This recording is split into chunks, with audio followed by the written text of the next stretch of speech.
Respected Dr. Chawla and respected Dr. Garg and my dear friends. At the outset, I would like to thank the organizers of IIMCon for inviting me to share some of my views on tuberculosis, an age-old disease. Perhaps one might wonder why there should be a session on tuberculosis. It's an age-old disease where there are 4 symptoms and 4 drugs. What is there something big in tuberculosis?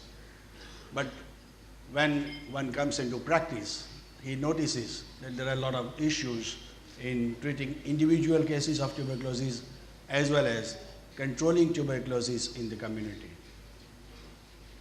So tuberculosis is a social disease with medical aspect. Earlier it was told that it is a medical disease with social aspect. Now it is more a social disease with the medical aspect. Tuberculosis anywhere means tuberculosis everywhere.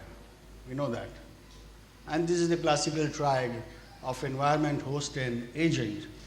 And there are multiple factors and each one has dynamic interaction with the other factor which decide whether tuberculosis can be treated fully in an individual or tuberculosis can be controlled in the community. Coming to recent advances, a few strategic points which WHO has laid down. From Indian perspective, the incidence which is around 170 or 180 per lakh population today should come around to around 5 per lakh by 2035. As far as mortality is concerned, which is around 22 to 23 per lakh, should come around to around less than 5. That is what the goal is. But how can we do it? We can do it with better and shorter treatment, shorter than 6 months, affordable care, which everybody should afford in private practice, novel diagnostics, which should be able to diagnose TB very early, and prevention by different vaccines. These are the unmet needs. As far as diagnosis is concerned, that should be rapid, accurate and affordable, even for extrapulmonary cases. I would stress even for extrapulmonary cases. Comparatively, pulmonary TB case diagnosis is easy, but extrapulmonary is usually diagnosed very late. Should be suitable for each point of care, able to identify all drug-resistant strains of TB rapidly, not after culture, which is the result is after 2 months. Treatment should be shorter, simpler and safer. Fast killing of bacteria means the speed of killing bacteria should be fast so that patient becomes non-infectious to others very fast. Effective against drug-sensitive as well as drug-resistant TB. Compatible with anti-HIV drugs also. These are the unmet needs. As far as prevention is concerned, we are looking for a good vaccine which can prevent tuberculosis primarily as well as secondary. Since most of us are clinicians, treating clinicians, so they would be interested in knowing about the treatment for drug-resistant as well as drug-susceptible TB. So there should be newer drugs and newer regimens, much more than what are existing today. Diagnostics should be rapid for MDR and now XDR TB also, and prevention should be by good vaccines. There are more than half a dozen new drugs coming up in the market, naming a few of them: bedaquiline, delamine, SQ109, PA824, and sutezolid with novel mechanisms of actions. What do we look for? Today's current treatment, which comprises of 6 to 24 months treatment, 6 for primary TB, 24 months for MDR TB. We are looking for reducing the duration to 4 months or even shorter. Our vision is that it should be 10 days, like treating UTI or LRTI. But not only short, but it should be a safe regimen. Bedaquiline. It's a new drug, US FDA approved in 2012 for MDR TB in adults. It is given as an adjuvant drug with some other drugs It shortens the time to culture conversion much more than the conventional drugs, and there is no cross resistance with the available anti-TB medicines. But it can cause QT interval prolongation, so ECG and liver function test monitoring has to be done.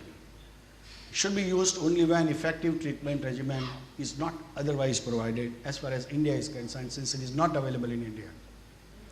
There are certain trials related to this bedaquiline. First was GEMPEST trial, wherein bedaquiline was accompanied by moxifloxacin, P84 and PZA. In another one, that is CJPES trial, wherein it was mixed with clofazimine, P84, 824 and pyrazinamide. And this next study, which is in phase 3, it is compared with conventional 24 months regimen, and it is mixed with levofloxacin, linezolid, pyrazinamide, and either high dose of INH or ethionamide. Another is delaminine. I would touch only salient features of these new drugs. Recommended dose 100 milligram, BID for 24 weeks. Again, it is given with some other anti-TB drug. Sputum conversion rate is much faster than conventional, and it's undergoing phase 2 and 3 clinical trials in USA. Sutezolid, it is a linezolid analog, better antimicrobial activity and improved safety profile than linezolid. There is no drug interaction with other antiretroviral drugs and has potential to shorten treatment duration. Another one is SQ109, which is ethambutol analog, which has all the features which are desirable, like active against drug susceptible as well as multi-drug resistant strains of Mycobacterium tuberculosis. When any new drug is examined for tuberculosis, it is usually first tried with multi-drug resistant TB. If it works in that, it implies that it will work on susceptible microorganisms also. It has synergistic activity with INH, rifampicin and all second line drugs, and low bacterial mutation rate. Currently undergoing phase 3 clinical trial for MDR TB. Another one is PA824, very important drug. All the features which are there with other drugs are there. Synergistic action with moxifloxacin and pyrazinamide, that is the added one. It is also undergoing phase 2B and 3 clinical trials. Moxifloxacin, not a new drug, quite an old drug to all of us for quite a few years, but it is being tried. This is a new quinolone which is being tried in tuberculosis, other than ciprofloxacin to start with, then ofloxacin and then levofloxacin, and now we are looking for moxifloxacin to be effective on both drug sensitive as well as drug resistant bacteria. It can also replace INH and ethambutol, that is being tried to shorten the duration of treatment to 4 months. And this is a classical Remox TB trial. The aim was whether we can reduce the total duration to 4 months or not. Wherein it was tried with, it was compared with the conventional HRZD followed by HR, and whereas this moxifloxacin had replaced ethambutol and INH in 2 different arms. Secondly, it was done, this trial is a very large trial conducted in 47 sites in 9 countries including India, and around 2,000 patients had been put on this trial, and which has been completed just 6 months back. The conclusion was that moxifloxacin containing regimen has better bactericidal activity, faster activity than standard control regimen. Shortening treatment to 4-month regimen remains undecided as the data on relapse rate is awaited. So it is still a question mark, and there is no significant difference in the adverse events. So if there are few plus points and no minus point, we look forward to have been able to shorten the duration to 4 months in near future. But so long as the results are not available, 6 months duration remains the gold standard. This was another trial on moxifloxacin, shortening treatment. which was carried out on 416 patients with newly diagnosed sputum positive pulmonary TB cases, wherein it was given on intermittent basis thrice weekly, and it was found inferior to standard 6%. So moxifloxacin with intermittent regimen is not good. So everybody, all the clinicians, all the investigators, all the NGOs, they wanted to look for any novel drug which can shorten the duration. So they wanted to conduct a trial. They gathered their hands and formed a name STEN. STEN means shortening the treatment by advancing novel drugs. And they decided that this trial with PA824, moxifloxacin and pyrazinamide, they decided this regimen should be given to be effective or to test the efficacy on drug sensitive as well as drug resistant TB. So they wanted to have one regimen which could be effective on drug sensitive as well as MDR TB cases. If that works, it would be a great boon. This is sponsored by TB Alliance. If that works, the MDR TB duration, which is there for 1.5 to 2 years, can be shortened to 4 to 6 months.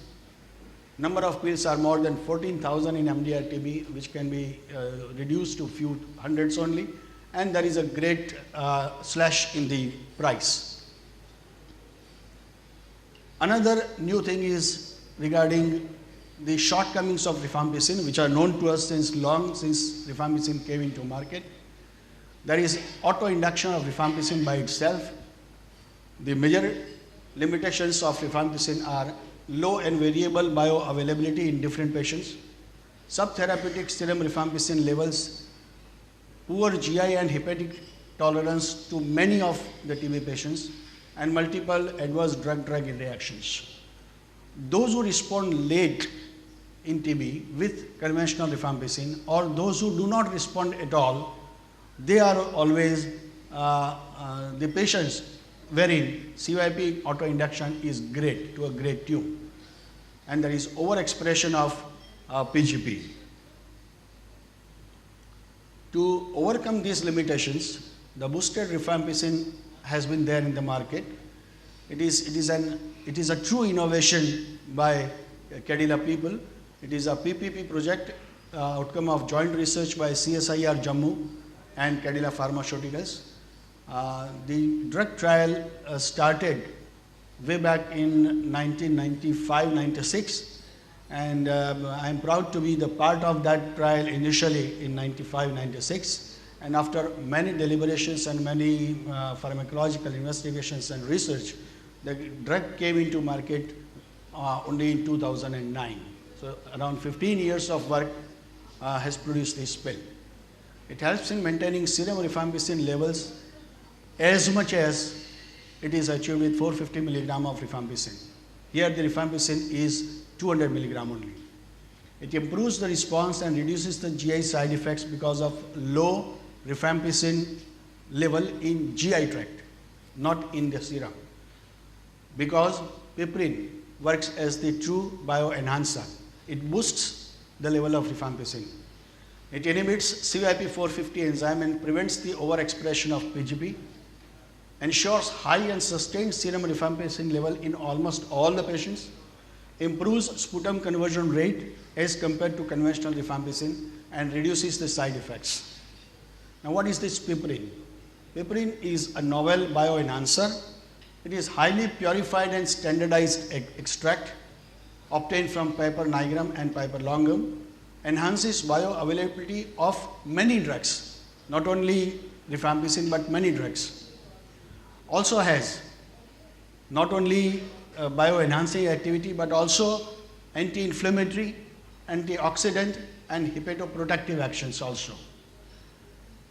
Piperine is an established medicine, much more and beyond a herb.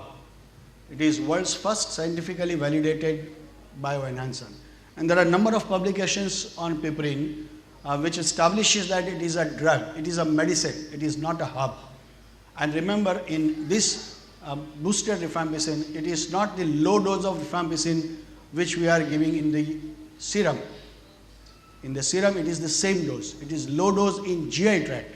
Otherwise, the serum levels attained in the blood are same as they are attained with 450 milligram. And it was compared with the conventional with a lot of plus points like serum rifampicin levels high and sustained, improved GI tolerance, reduced risk of hepatitis, and treatment adherence is very high. So treatment adherence is very important. We were discussing with Dr. Saab just before this session that patients do not adhere to treatment. Why? Either because they are cured, they become asymptomatic faster, or they get a lot of side effects. When they get a lot of side effects, they usually default. So if there are no side effects or almost no very negligible side effects, they tend to complete the dose. And when they complete the dose, usually they are cured. And these are the benefits. One more benefit I would like to stress that it not only cures the patients of susceptible TB cases, but even MDR cases. Even prevents, I would say, it prevents the development of MDR. It does not cure MDR cases, it is not indicated, but it prevents the development of drug resistance. And it can be given along with HIV positive cases. Can be given right from beginning with all pulmonary TB cases or extrapulmonary TB cases where you expect that patients are responding late. It can be given as switch-over therapy if patients are already on conventional therapy for a month or two. It can be switched. They can be switched over to Rizorin later on, or these are other groups: alcoholics, elderly, malnourished, and hepatitis cases, wherein you can start right from beginning. Advances in diagnostics. As far as diagnosis of TB is concerned, it can be diagnosed either by showing presence of Mycobacterium tuberculosis or immune response to M. tuberculosis. To show M. tuberculosis, there are culture-based tests and NAT, nucleic acid amplification tests. And regarding immune response, either you can say humoral response or the cellular response. We all know that humoral response is not valid now. It is only the cellular response which matters more. And there are a number of tests which WHO has endorsed, starting from liquid culture, that is BACTEC, automated detection, MDR screening by GeneXpert, molecular line probe assay by genotype MTB-DR plus and MTB-DR second line drugs, and strip speciation. I would like to say a few words on GeneXpert. These are the tests which are available in all major cities of India. GeneXpert is a rapid, fully automated nucleic acid amplification test, and results are available within 2 hours, wherein the sample of patient's serum, patient's pleural fluid or sputum or CSF is given, and yields positive diagnosis in 99 to 100% of patients with smear positive cases. That is understandable. But what is more enlightening is that 57 to 83% of the patients with negative sputum also can be diagnosed with GeneXpert. Not only that, 81.3% of the sensitivity for extrapulmonary TB cases also. So it's a good diagnostic test in majority of the cases. MTB-DR plus, it can be performed from patient specimen as well as from culture material. It is available, the results are available within 5 hours, and it can detect the resistance to rifampicin and or INH. It helps in diagnosis of MDR TB. And the third one is MTB-DR SL, which detects the resistance to second line drugs also, so we can know about the XDR TB also. And the GeneXpert is very simple, 3 manual steps, and addition of simple reagent to raw sputum, and 15 minutes later, after the sample has been inactivated and liquefied, transferred to the cartridge, and the cartridge is transferred to the instrument, and the rest is done by the automatic machine. So it is a very fast test wherein you get the results. It can be done with persons at high risk of MDR TB, treatment failures, other retreatment cases, and close contacts of MDR TB cases. Persons living with HIV who have signs and symptoms of TB, those seriously ill and suspected of having TB regardless of HIV status, those with unknown HIV status presenting with strong clinical evidence of HIV infection, and as a follow-on test, it can be done. So these are the patients or groups of patients wherein you can try that. Another is IGRA or interferon gamma release assay. It measures the interferon gamma secreted by T cells. It is known as quantiferon TB gold test. It is also available in the market. Sorry. It's a blood test, measures cell-mediated immune response, more accurate and reliable alternative to tuberculin skin test. Test to diagnose TB infection. Remember, it diagnoses TB infection. Does not differentiate between active TB disease and latent TB infection. This is more useful in the Western countries where the prevalence is low. Otherwise, positive quantiferon does not mean TB disease, remember. But the plus point is that it is unaffected by BCG vaccination, while tuberculin skin test or Mantoux test is affected by BCG. We all know that all serological tests in India, IgG, IgM and IgA, have been banned by a law. Not only that, but even the kits cannot be imported and cannot be sold. That is also been banned by government. One more test is the nucleic acid amplification test for sputum speciation. Smear negative patients may be the most likely group benefited. Only the LAMP-based test is feasible at laboratories. It is a very simple test, and even the technicians can be trained within a week, and it has a specificity of 99% in both smear sputum positive and smear sputum negative cases. This is something new as far as diagnosis is concerned regarding the volatile organic compounds, that is test under development and evaluation. Breath analyzer screening test. It's just like the alcoholic or a drinker is measured with the breath by the police on the roadside.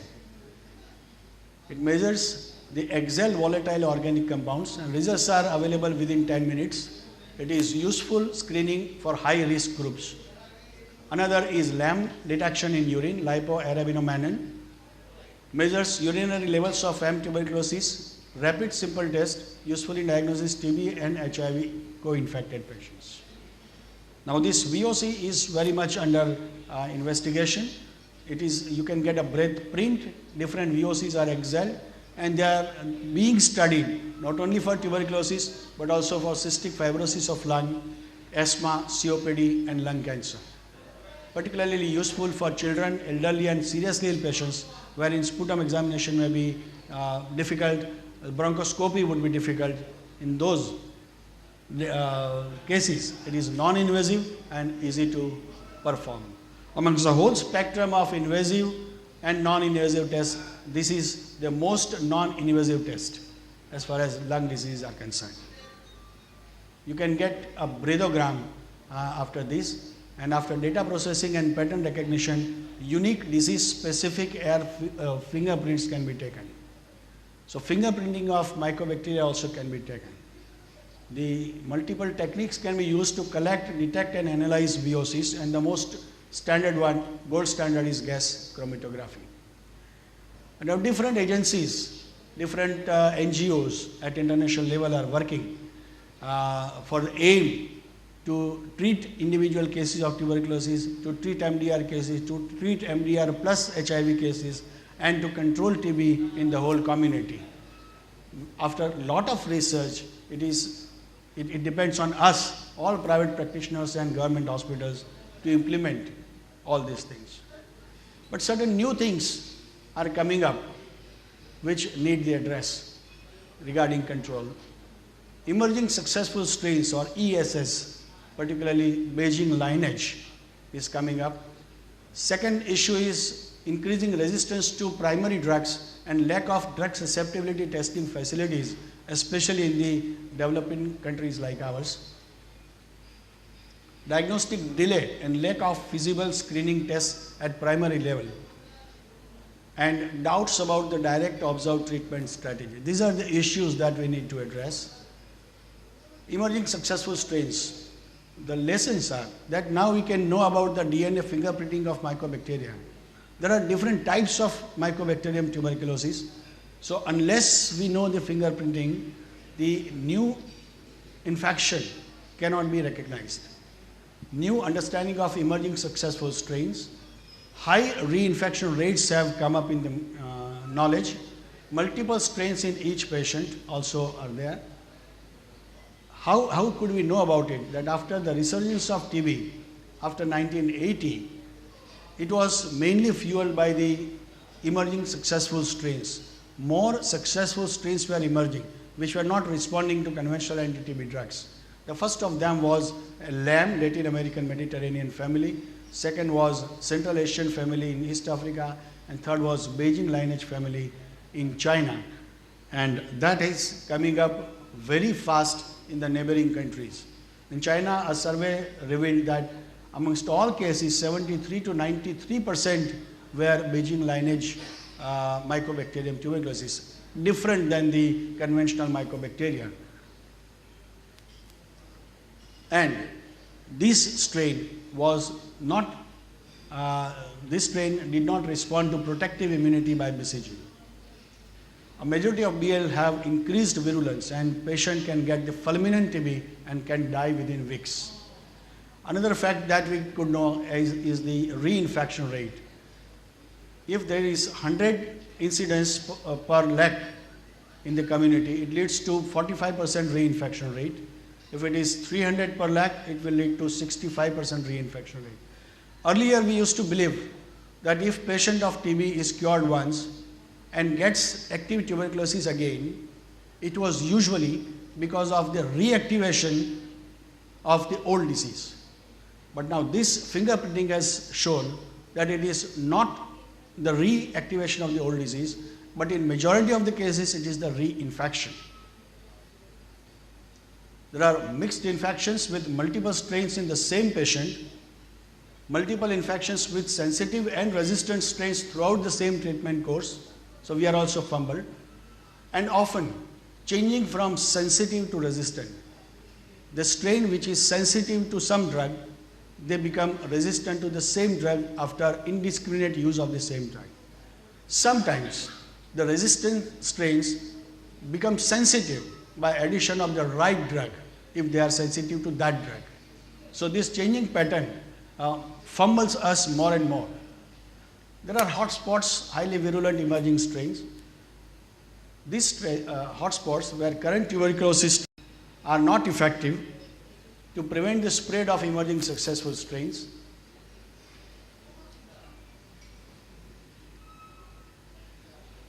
Right, it's not changing.